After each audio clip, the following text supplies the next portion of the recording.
가격 원칙 안에서 아까 우리가 별표했었죠? 요게 감정평가의 기초에서는 꾸준히 나오는 애들이에요. 그러니까 요거는 기억을 해야 되는데, 아까 우리가 의의를 얘기했었고, 그 다음에 이제 요 중에서 두 번째 나오는 게 토대가 되는 원칙이에요. 그러니까 토대가 된다는 얘기는 최이호 이용 상태인지 아닌지를 판단하기에 앞서서 얘들을 적용을 해보는 거예요. 그죠? 그래서 여기서 제일 먼저 나오는 게 변동의 원칙이에요. 그런데 부동산 학계로는 다 번역물이에요. 그러니까 제목이 설명해 주는 거예요. 변동이라고 그랬죠? 뭐가 변한다는 거야? 뭐가? 어? 뭐가? 이게 변한다는 거예요.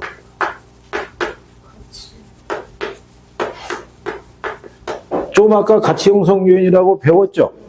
그러니까는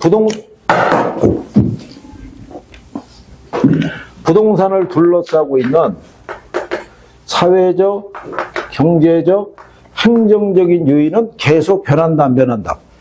변하는 거예요. 그러면 얘가 변하면 부동산의 가치도 변해요, 안 변해요? 변한단 말이에요. 무슨 말인지 아시겠어요? 그래서 거기 변동의 원칙에 보면, 자, 거기 보면, 자, 두 번째 줄에 나와 있어요. 변동의 원칙 나와 있죠? 지문 1번 346페이지에, 맨 상단에. 거기 하면은 1번 지문에 두 번째 줄 있죠? 부동산 가격은 가치 형성 요인들이 변함에 따라 가치 발생 요인이 변화 과정에 있으며 부동산 가격도 과거, 현재, 미래로는 가로치고 변화한다는 원칙이다, 이런 얘기예요. 아까 우리가 수요와 공급에 영향을 주는 게 가치 형성 요인이라고 그랬죠? 그럼 걔들이 변하면 부동산 가격도 변화가 된다는 거예요.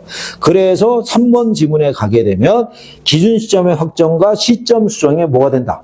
근거가 된다라고 얘기하는 거예요. 그죠? 그래서 변동의 원칙에서 기억하실 거는 무슨 시점? 네, 기준 시점과 시점 수정의 근거가 된다라고 얘기하는 거예요. 자, 우리가 여기 부동산이 하나 있는데, 그죠? 예. 요 부동산이 10억으로 평가가 됐다가 어느 땐가는 이게 6억으로 평가가 돼요. 똑같은 물건인데. 그러면 가치의 판정이 틀리잖아요. 틀린 게 얘는 예를 들어서 2015년 4월 15일 날이 기준 시점이고 얘는 2026년 2월 27일이 기준 시점이에요. 똑같은 물건인데 뭐가 다른 거예요? 기준점이 다른 거예요. 이게 달라지게 되면 얘를 둘러싸고 있는 환경이 달라진 거예요. 그러니까 요게 있을 때는 지난번에 이렇게 해드렸는데 군산에 지댐 공장이 있었어요. 이 자동차 공장이 있을 때만 하더라도 근로자들이 이 지역에 일자리를 찾기 위해서 모여들었기 때문에 이 중에 숙박시설 뭐 예를 들어서 원룸이나 이런 것들이 만실이었어요. 이 지역 내 영업도 잘 됐어요. 왜? 뭐가 많으니까. 수요가 많으니까. 그런데 요 사이에 얘네가 폐쇄됐어요. 그럼 근로자들이 다 빠져나갔을 거 아니에요. 그럼 공실도 늘어났을 거 아니에요. 일반 식당이나 이런 게 영업이 돼야 안 돼요.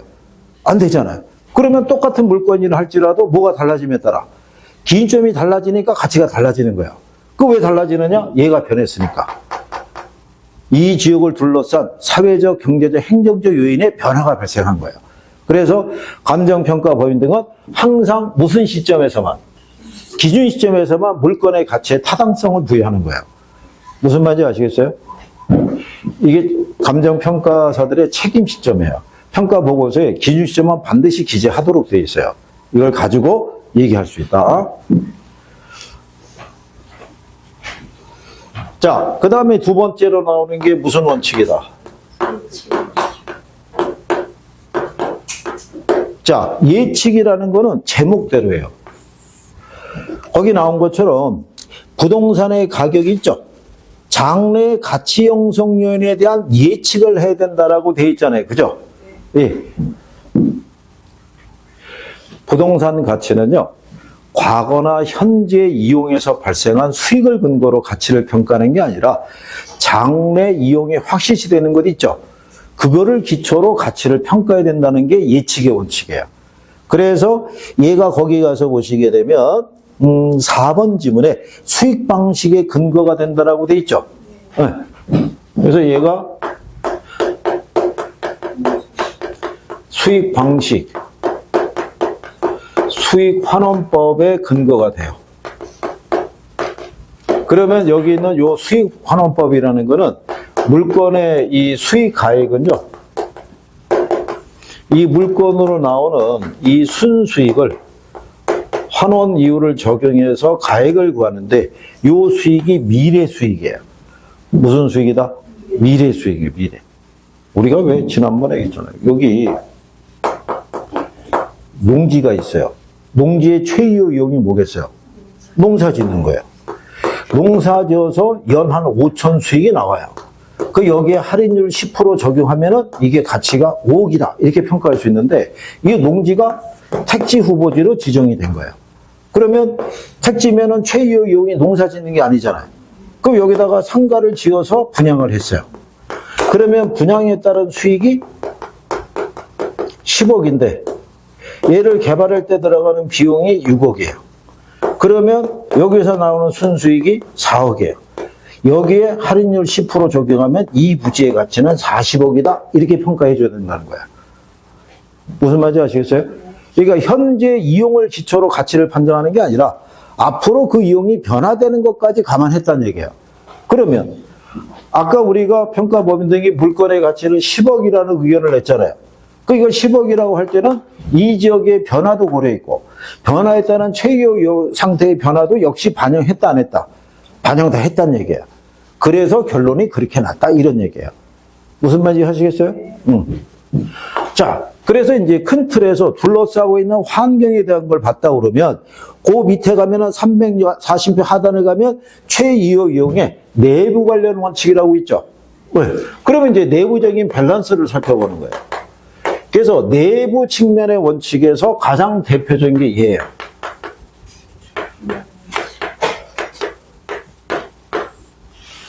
밸런스가 잡혀 있느냐를 살펴보는 거예요. 그래서 거기에 여러분들이 보시게 되면 그 수익 체증 체감의 원칙이 있고 옆에 가면 수익 배분, 기여, 그 다음에 양가로 사분의 균형의 원칙이라고 347페이지 하단에 나와 있죠. 예, 걔를 별표하셔야 돼요. 걔를 347페이지에 있는 중간에 양가로 사분의 균형의 원칙이라고 돼 있죠. 걔를 별표를 해야 돼요. 참고로 10년 사이에 이 가치제 원칙에서 출제했을 때 답은 다 얘를 기준으로 줬어요. 얘가 대표니까. 근데 왜 그렇게 되냐면 미국 애들은 우리 같이 감정평가 이렇게 규칙 그래서 법 조문이 있다 그러면 이 밑에 민간위원회가 있어요. 얘네가 시대 상황에 맞춰서 자유롭게 수정을 해줄 수 있어요. 현실에 맞게끔. 근데 우리나라하고 일본은 법 조문이에요. 법 조문을 개정하는 건 쉽다 어렵다? 어려운 거예요. 옛날에 일본 애들이 60년대 번역한 거를 얘네가 40년 만에 이거 개정했어요. 그래서 우리도 개정했어요. 얘네가 개정했으니까. 그런 정도예요. 쉽게 변하지는 않아요. 대신에 개정이 되면 그의 여러분 시험에 출제될 확률이 무진장이 높아요. 그럼 선생님이 거기다 별표라고 막 얘기해요. 우리 지난주에 했던 감정평가의 분류 있죠? 시장가치, 기준원칙 이런 거 했잖아요. 그러니까 걔는 바로 그게 출제하는 거예요. 그로부터 4-5번을 연속으로 쭉 해서. 그럼 거기만 정리하면 무조건 하나 맞출 수 있을 거 아니에요. 그죠? 정리 안 하면 소용이 없고. 그래서 자, 균형의 원칙이라고 했을 때 요거는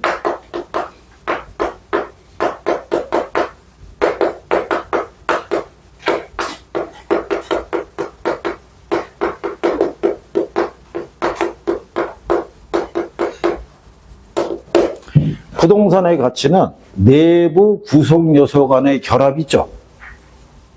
이게 균형을 이루고 있을 때 적정한 가치가 발생한다는 얘기예요. 그죠? 그럴 때 내부 구성 요소 간의 결합에서는 토지와 자본의 결합 비율이 있죠. 예, 이것도 적정한 균형을 이루고 있어야 된다고 얘기하는 거예요.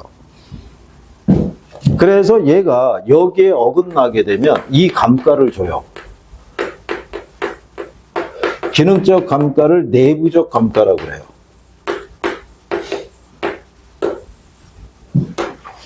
네.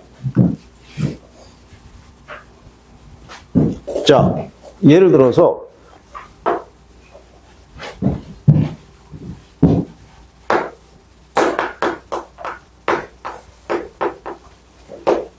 이 부동산이 속해 있는 용도 지역이 상업지역이에요. 상업지역인데 이 위에 가령 예를 들어서 주택이나 이런 게 주거 형태가 들어서 있으면 비싼 땅에 용도가 안 맞잖아요. 이걸 먼저 살펴보는 거예요. 그 다음에 여기에 전체 대지가 200평인데 건평이 180평이에요. 그럼 밸런스가 안 맞잖아요. 근데 옛날에 지은 건물들은 다 이랬어요. 옛날에는 자동차가 필수품이 아니었어요. 그러니까는 건물주들의 입장에서는 임대 공간을 조금이라도 더 늘리는 게 수익에 도움이 됐던 거야. 그때 당시는 이게 최의 이용이었던 거야. 근데 지금은 차가 어떻게 돼요? 필수잖아요. 그러니까 그 건물이 있을 때 주차 공간이 확보가 안 돼 있으면 당연히 임대 가치가 어떻게 돼요? 떨어질 수밖에 없는 거예요.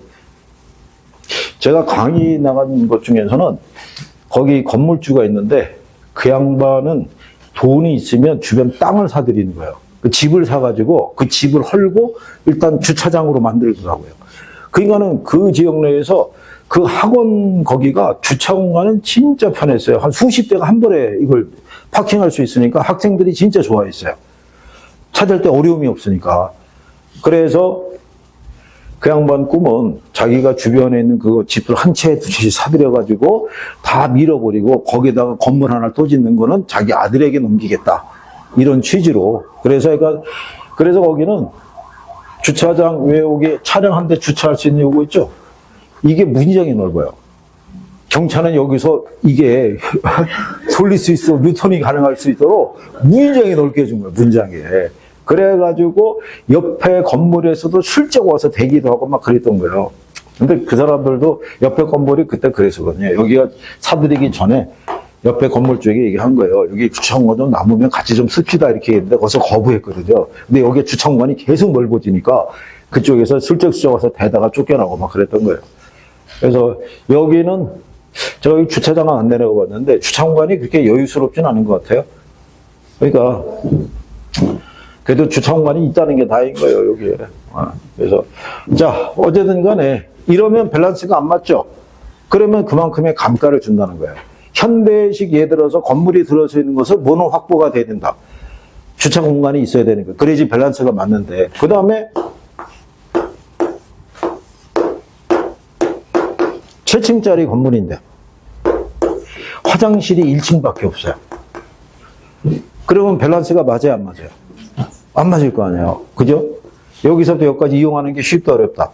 이런 건물이 있어요. 인천에 가면 모대학교 무슨 건물이 이런 게 있어요. 오래된 건물이. 그래갖고 겨울에 여기 일 보러 간 사람이 낭패해 보기가 십상인 거예요. 오래된 건물은 엘리베이터 느린 거 아시죠? 7층에서 급해 죽겠는데 눌러봐야 올라온다 안 올라온다. 안 올라오는 거예요. 그러면 계단 타고 막 내려갈 거 아니에요. 그 2층까지 왔는데 철문으로 닫혀 있어. 그럼 어떻게 해? 그 여행에 거기서부터 왔다 갔다 해서 얼굴이 시뻘개져갖고 내려가가지고 한참을 헤매다가 한 10분 지나면 편안한 얼굴로 돌아와요. 돌아오기는. 어떻게 해결하는지 모르겠지만 그런 건물도 있어요. 그러니까 물건에 대한 감가를 볼 때 여러분 가만히 보시면 요거는 전부 다 내부적인 거예요. 주변하고 관계없잖아요. 물건 자체에서 발생하는 거죠.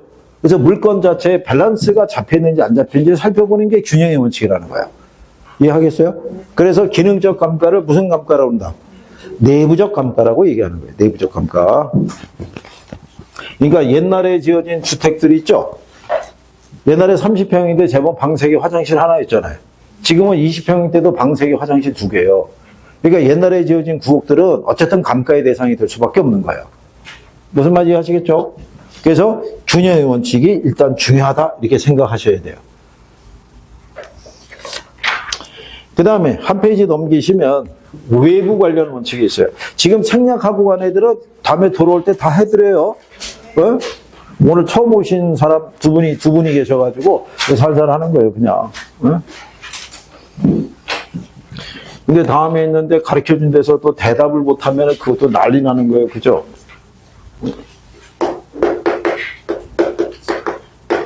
그 다음에 외부 관련해서 거기 외부 관련 원칙이라고 348페이지 나와 있죠. 예, 제일 처음에 나오는 게 뭐예요? 개를 별표하시는 거예요. 그러면 얘도 제목 얘기하는 거예요. 적합이라잖아요. 어디에 적합해야 된다는 게 있어요?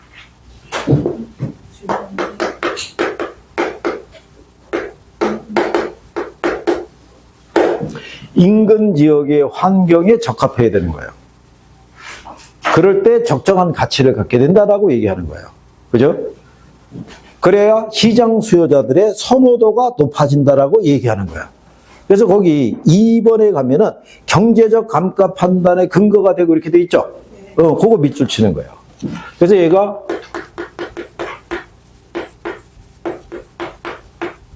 이걸 외부적 감가라고 그래요. 그걸 우리가 적합의 원칙이라고 해요. 여러분 시험에 나온 거는 이렇게 나온 거예요. 이게 원래 감정평가사 이제 이론할 때는 반대로 이게 예를 들어서 설명하는 건데 여러분 시험은 그렇게 나왔어요. 여기가 서민 주거지역이고 거래되는 시세가 3억에서 한 4억 정도 돼 있을 때 여기에 고급 주택이 들어서는 거예요. 여기에. 그런데 얘가 공사비로만 뭐 예서 건축비가 한 10억에서 15억 정도 들었다라는 설이 받아요. 안에 에스컬레이터도 있더라. 뭐 이런 얘기까지. 그런데 얘가 신축이에요. 신축이면 기능적인 결함이 없을 거 아니에요. 잘 지었을 거 아니에요. 그럼 얘 시장에 내놓으면 10억이나 15억 받을 수 있겠어요? 못 받아요. 왜 못 받냐면 얘가 속해 있는 데가 서민 주거지역이야. 서민 지역에 형성되는 건 3, 4억이잖아요. 그럼 이 동네 집 보러 온 사람들은 이거 보러 오지 이거 보러 오는 게 아닌 거예요.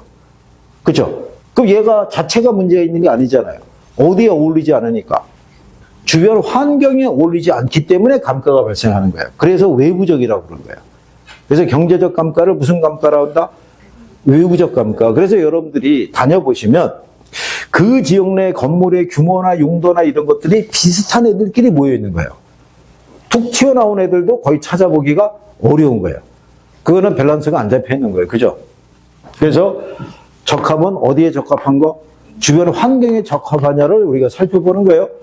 균형은 내부적인 차원에서의 밸런스를 살펴보는 거예요.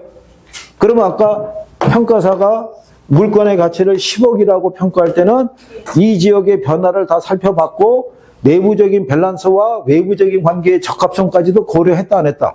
다 해서 10억으로 결정해줬다를 얘기해주고 있는 거야. 이해하겠어요? 그러니까 뭐가 설명하냐면 제목이 설명하는 거예요.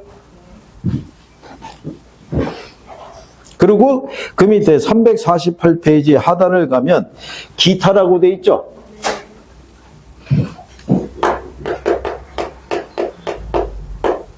기타에서 가장 대표적인 게 349페이지 맨 상단에 가면 얘가 있어요.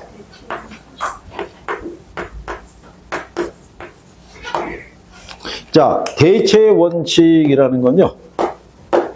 감정평가 3방식의 근거가 되는 거예요. 이게. 근데 대체 원칙에 가장 잘 부합되는 방식이 뭐냐면 거래사례 비교법을 얘기를 해요. 거기 대체 원칙에 가게 되면 2번 있죠? 2번을 가면 자, 거기보다 두 번째 줄에 감정평가 3방식 모두의 이론적 근거가 된다고 돼 있죠? 그런데 가로 열고 비교 방식에 더잘 적용됨 이렇게 돼 있잖아요. 그걸 비교 방식이라 하지 않고 뭐라고 했냐면 특히 거래사례 비교법에 부합이 된다고 얘기해요. 이게 비교 방식에 있는 거예요. 거래사례 비교법에. 근데 나중에 제목을 보면 나오지만 제목이 뭐예요? 거래 사례하고 비교하는 것 있죠? 그래서 제가 여러분들에게 한 게 우리 집이 얼마냐라는 것은 우리 옆집이 얼마에 팔렸느냐가 기준이라는 거야. 그죠? 우리 집의 가치를 구하기 위해서는 비슷한 사례를 구해야 될 때 가장 비슷한 사례가 옆집일 거 아니에요. 옆집이 만약에 6억에 매매가 됐으면 우리 집도 최소한 얼마는 받아야겠다. 6억은 받아야겠다. 그럼 우리 집을 사려고 하는 사람도 6억 이상은 주지 않으려고 할 거 아니에요. 무슨 말인지 알겠나요? 그래서 삼방식에서 거래사례비율법의 근거도 되고 원가 방식의 근거도 되는 거예요. 예를 들어서 우리 학원 건물이 있죠. 응?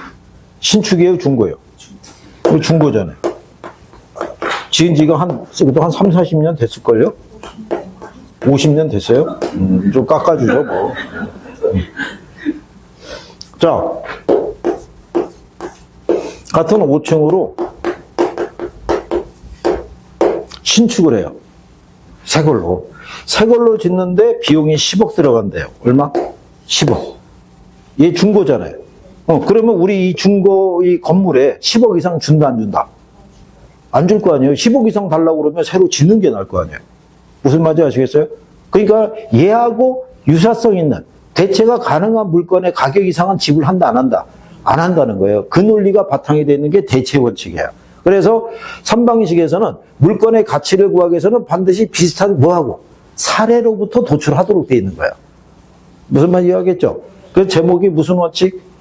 대체 원칙이에요. 대체. 그래서 여러분 시험에 1번, 2번, 3번, 4번, 5번 이렇게 지문 나올 때 최유형의 원칙, 균형의 원칙, 적합의 원칙, 그 다음에 여기 나와 있는 대체 원칙 이런 애들 있죠. 이런 애 그 다음에 변동과 예측의 원칙이 있죠. 요렇게만 출제했던 선례가 있는 거예요. 그러니까 지금 설명한 게 가격제 원칙의 주요 원칙들인 거예요. 그런데 미국에서는 이미 요 5개를 기준으로 재편이 된 거예요. 10몇 개씩 있던 게. 근데 우리는 아직 안 바뀌었기 때문에 13개가 배열이 되는 거예요. 어쩔 수 없으니까 그래서 일단 주요 원칙 위주로 먼저 설명했어요. 그리고 나머지도 나중에 설명 들으면 아 제목대로구나. 거기 수요 공급의 원칙은 그거예요. 부동산 가격은 수요와 공급에 의해서 결정이 된다. 이런 거예요. 그러니까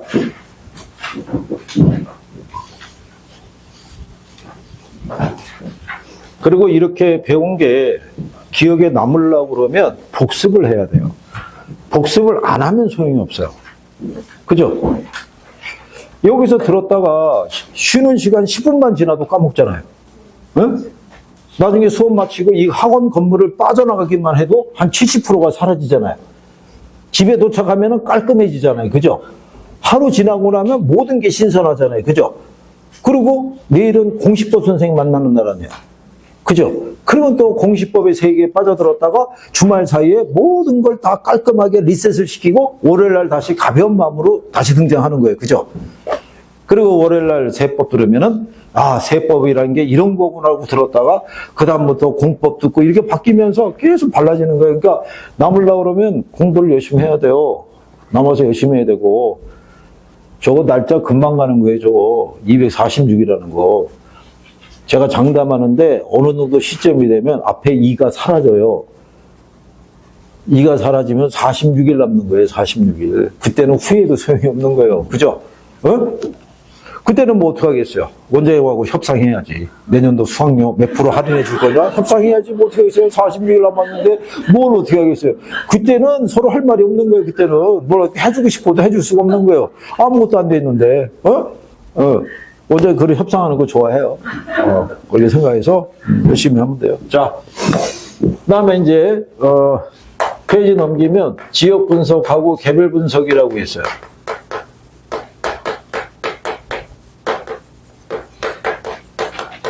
여기도 별표를 해야 돼요.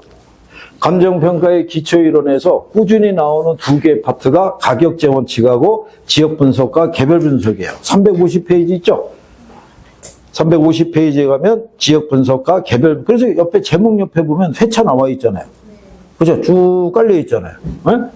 그래서 가격 원칙이 나올 때는 얘가 하나 쉬고, 얘가 나올 때는 가격 원칙이 하나 쉬고, 이렇게 로테이션으로 돌아서 나오는 게 일반적인 패턴이에요.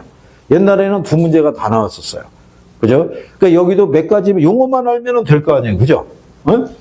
그러면 제일 먼저 나오는 게 거기 보면 지역 분석의 의의라고 나와요.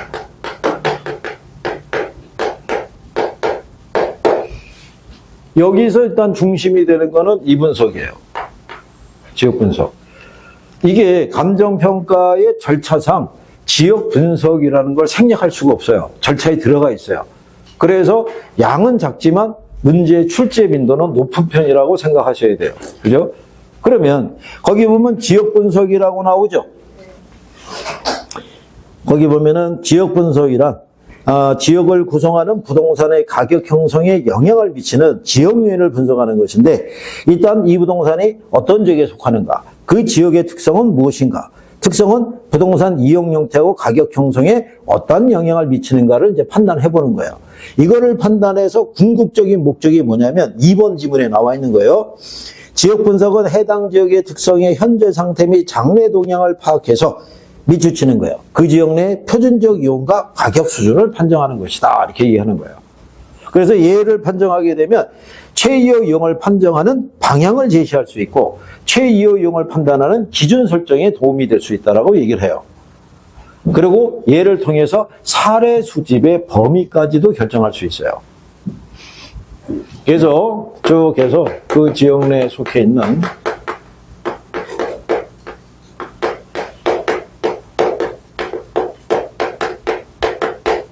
표준적 이용과 가격 수준을 판정하는 거예요. 지난번에 이거 용어 설명한 거 기억하시죠? 표준적 이용하고 가격 수준에 대해서. 표정이 꼭 그런 표정이네. 대답 안 하고 있다가 제가 설명하면 원래 알고 있었다는 표정으로 바뀌는 거예요. 우리가 지난번에 이렇게 했어요. 자, 여기 얘가 감정평가 대상 부동산이에요. 그러면 아까 우리 지역 분석에 오면 이 부동산이 어떤 지역에 속하는지를 판정해야 되잖아요. 그러기 위해서는 요 주변 부동산들이 있죠. 얘들의 이거를 판정해야 돼요. 무슨 이용을? 이거를 판정을 해봐야 돼요. 판정을 해봤더니 얘네가 전부 주택이에요.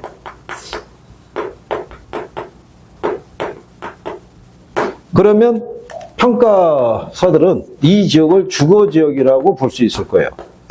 대다수의 부동산의 용도가 주택으로 되어 있으면, 그러면 이 주거지역이 표준적 이용이라고 해요.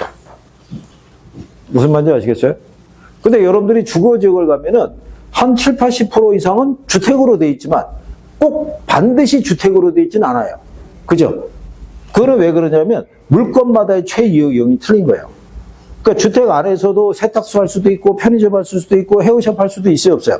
있는 거예요. 그래서 지역 분석을 한 다음에 개별 분석을 또 하는 이유가 거기 있는 거예요. 만약에 지역 내 얘가 주거지역일 때 100% 주택이라고 그러면 개별 분석을 별도로 할 이유가 없겠죠. 같으니까. 그런데 그게 다르기 때문에 지역 분석을 한 다음에 무슨 분석을? 개별 분석을 또 해보는 거예요. 무슨 말인지 아시겠어요? 그래서 대부분 보게 되면 우리 여기 뒤로 들어가면 대부분 주택가잖아요. 그럼 누가 보더라도 여기는 무슨 지역? 주거지역 이렇게 얘기하는 거야. 도로가로 나오면 여기 대부분 상업지역 이렇게 얘기할 거 아니에요. 무슨 말인지 이해하시겠어요? 자, 그러고 난 다음에 여기가 천호동이고 옆에 둔촌동이 있어요. 여기도 주거지역이 있을 수 있어요, 없어요? 여기도 주거지역이 있어요. 그러면 둔촌동 있고 천호동이 있으면 어느 게 시세가 비싸요? 그냥 자기 동네 생각하지 말고 그냥 편안하게 자기 거기 집에가지고 우리 동네가 더 비싸 이러면 곤란하다는 얘기예요. 여기서 그거 싸우는 게 아니라 기준만 정하면 되는 거예요. 기준만. 그래서 천호동이 그래서 어디가 주거 환경이 좋다고요? 그래요? 여기 좋아요? 그래, 좋다고 치자고요. 그러면 얘네가 시세가 예를 들어서 주거 환경이 좋은 둔촌동이 시세가 가령 예를 들어서 2,500에서부터 3,000선이 형성이 돼 있어요. 그러면 천호동 지역은 이 지역보다 시세가 비쌀 수는 없을 거 아니에요. 그러니까 요거보다 좀 싸게 나왔겠죠. 예를 들어서 1,800에서부터 2,200 이렇게 형성이 된 거예요. 그죠? 요게 가격 수준이에요. 이게. 그러니까 가격 수준이라는 건 지역과 지역 간의 격차를 표시해주는 종합적인 지표예요. 감정평가사들이 이걸 잘해주는 사람이에요. 가격 수준의 비교를. 중개업자들은 그 지역 내 물건의 개별적인 가격에 대한 정보를 알고 있고 이 사람들은 가격 수준을 판정하는 게 기본이에요. 그래서 감정평가사들이 봤을 때 저평가된 지역이 있어요. 야, 이 동네 여러 가지 환경으로 봤을 때는 이거보다는 가치에 대한 상승폭이 있을 텐데 상대적으로 저평가되어 있다 이렇게 봤던 적이 있는 거예요. 그러다가 불과 3, 4년도 되지 않아서 그 지역이 폭발적으로 가격이 올라갔어요. 그게 저기 강북에 있는 상계동 일대 그 지역이었어요. 그래서 그쪽이 상대적 거기가 이 강북의 파락군 지역이라고 그래요. 중계동 이쪽이. 그래서 거기 상계동, 중계동, 하계동 이렇게 됐었는데 그래서 한동안 거기 시세가 많이 올라갔던 적이 있어요. 그래서 그러니까 이제 중개업자분들도 시세의 변화나 이런 것들을 파악하는 눈을 길러야 돼요. 그죠? 법은 나중이고 일단은 그 시장 흐름이라든가 이런 걸 잘 판단할 수 있어야 되는 거예요. 그러기 위해서는 부단히 노력해야 되는 거예요. 공부를. 제가 늘상 강조하는 게 그거잖아요. 공부는 진짜 합격한 다음에 열심히 해야 된다고. 합격한 다음에 공부 열심히 한다 안 한다? 안 한다니까요, 글쎄. 아, 이것도 간신히 하고 있는데, 합격했는데, 그냥 예비군으로 가는 거예요, 그냥. 왜? 자기 그 사무실에다가 중개사 서적 몇 건 꼽아놓고 그냥 그대로 넘어가는 거예요, 그냥. 공부하는 사람을 내가 본 적이 없어요, 공부한 사람을. 예? 거기서 자기 나름대로 특화된 장점을 살려가지고 어떤 물건을 대상으로 내서 돈을 벌어야겠다, 이런 계획도 없는 거예요, 그냥. 옛날 같아야 문 열고 있으면 손님이 찾아오고 그랬는데 지금은 그런 시기가 아니란 말이에요, 그죠? 마케팅도 해야 되고 경영력도 일해야 되고 얼마나 바쁘겠어요, 그죠? 근데 공부해야 안 해요. 안 하는 거예요, 안 하는 거예요. 안 하고 버팅기는 거예요, 그냥. 우리 반장님이라도 합격하셔서 공부 열심히 하셔가지고 한번 독보적인 한번 위치 한번 올라가 보시는 거예요, 그죠? 그래서 하여간 뭐 걔네들 저기 부부가 합격하면은 둘이서 그거 갖고 맨날 얘기하고 다투고 있는 거예요. 서로 따로따로 내야 된다, 같이 근무해야 된다, 그거 갖고. 같이 근무해도 장단점이 있고 떨어져도 장단점이 있어요, 없어요? 다 있는 거예요, 그거는. 뭐 부부가 할 일이지 뭐 어떻게 하겠어요. 자, 어쨌든 간에 그래서 얘가 어떤 용도지역에 속하는지를 판단해서 표준적 이용을 판정해야겠죠. 그리고 얘가 어떤 위치에 있는지를 확인하기 위해서는 주변 지역하고 비교를 통해서 이걸 판정해야 되는 거예요. 그래서 근데 여러분들이 가만히 생각해 보세요. 여기 있는 요 개별 부동산들 있죠. 얘들의 가격은 얘들은 이제 구체적인 개별 가격을 형성해야 될 거 아니에요. 개별 가격은 뭐를 기준으로 도출하겠어요? 개별 가격은 요 개별 부동산들의 개별 가격이 있죠. 물건마다. 네? 그러니까 얘가 A고 얘가 B고 얘가 C고 얘가 D라고 가정할 때 A, B, C, D 얘네들의 가격은 뭐를 기준으로 판정하겠어요?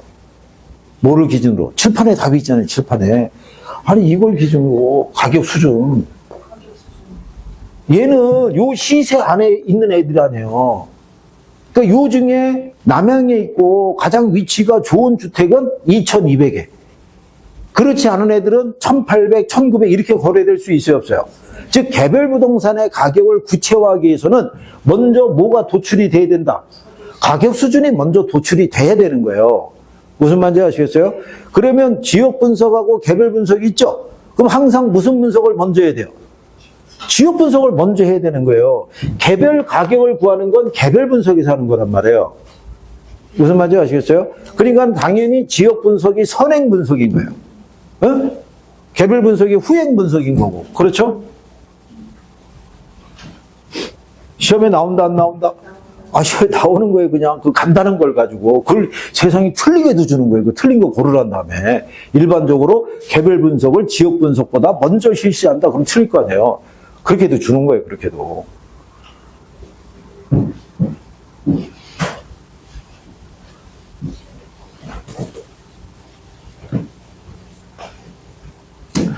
자, 그 다음에 옆 페이지에 가시게 되면 그리고 일단 거기 박스에 보시면 350페이지에 지역 분석과 개별 분석에서 이렇게 박스로 되어 있는 거 있죠? 예, 그건 별표 하나 하시는 거예요. 거기에 이제 지역 분석과 개별 분석의 관계를 갖고 얘기하는 거예요. 네. 나중에 여기다 또 이렇게 약어로 해드려요. 그 다음에 두 번째가 지역 분석의 대상 지역이에요. 여기서 일단 많이 나올 수 있는 게 이거예요. 대상 지역. 대상 지역에서 제일 중요한 게 얘예요. 무슨 지역? 인근 지역. 그 다음에 유사 지역. 그 다음에 동일 수급권. 자, 그럼 우리는 거기 351페이지 맨 상단에 가면 박스 있죠? 이게 감정평가 규칙에서 용어 정의해 준 거예요. 걔는 별표해야 돼요. 거기 인근지역이라는 게 나오죠. 대상 부동산이 속한 지역으로 부동산 이용이 동질적이고 가치 형성 요인 중에서 뭐를? 지역 요인을 공유하는 거다. 그걸 기억해야 되는 거예요. 그걸 여러분 시험에 개별 요인을 공유한다 해서 틀리게 준 적이 있어요. 그리고 그 밑에 가면 유사지역 나와 있죠. 대상 부동산이 속하지 아니한 지역인데 인근 지역과 유사한 특성을 갖는 지역이에요. 그죠? 그럼 예를 들어서 대상 부동산이 천호동에 있으면 주변에